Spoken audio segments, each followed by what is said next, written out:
नमस्कार। आज मुझे जनवाक चाहूँगी जीव और निर्जीव मध्य कौन पार्थक्य रही। यही पार्थक्य को आम टिके चेष्टा कले जापर। प्रथमतः जीव और निर्जीव मध्य बहुत पार्थक्य अच्छी। जीव चलन करें जहाद्वारा से निज सुविधा चलन करें गोटे स्थान रु अन्य स्थान को जाए। आम धरक आमर दरकार पड़े आम ओडिशा रे अच्छु आमर दरकार पड़े आम अन्य देश कि अन्य राज्य को जाता। द्वितीयतः जीवर खाद्य ग्रहण। जीव बंची रहा शरीर को शक्ति जोगाई खाद्य निहाती आवश्यक। खाद्य द्वारा ही जीव बंची थाए। उदाहरण गाई घास खाए।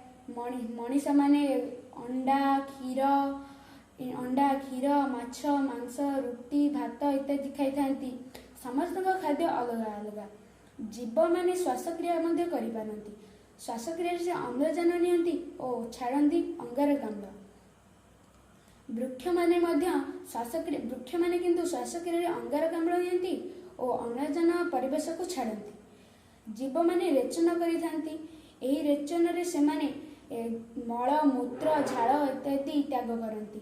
यह निर्जीव पक्षे एगुड़िक संभव नुहे। जीवंकर आउ गोटे गुण है से प्रतिक्रिया प्रकाश करती। आम धरक जन को चिमुड़े ताकू कष्ट अनुभव हम। आम तेलुगुणी पक को छुईले से गोटे टंकिकिया मुद्रा परी गोल हो माने मोड़ी हो।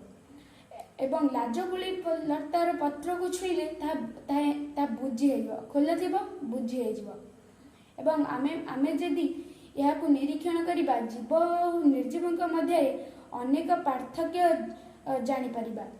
जीव वंश वृद्धि करिथांती। वंश वृद्धि समस्त जीवंकर वंश वृद्धि अलग अलग। गाई गोरु मनीष छेली हाथी शियाल कुकुर बिलेई मूषा एमाने सब छुआ जन्म करी वंश वृद्धि करिथांती। आंब पणस पिजुली बरकोली एवं पणस इत्यादि मंजी द्वारा वंश वृद्धि करिथांती। पक्षी माने निज अंडा द्वारा वंश वृद्धि करिथांती। एवं केतेक उद्भिद तो चेर द्वारा वंश वृद्धि करथांती। उदाहरण कदली गछ ता चेर द्वारा वंश वृद्धि करिथाए। एवं गोलाप एवं मंदार डाल द्वारा एक नुआ गछ सृष्टि हो पारे। यह जीव मानकर लक्षण। निर्जीव किंतु यह करिपारंती नहीं। कारण निर्जीव मानकर जीवन नहीं। से बिना जीवन रे किछि संभव नुहे। जीव मानकर जीवन थिबारु सेमाने पक्षे एही सब गुण सब देखा जाए। धन्यवाद।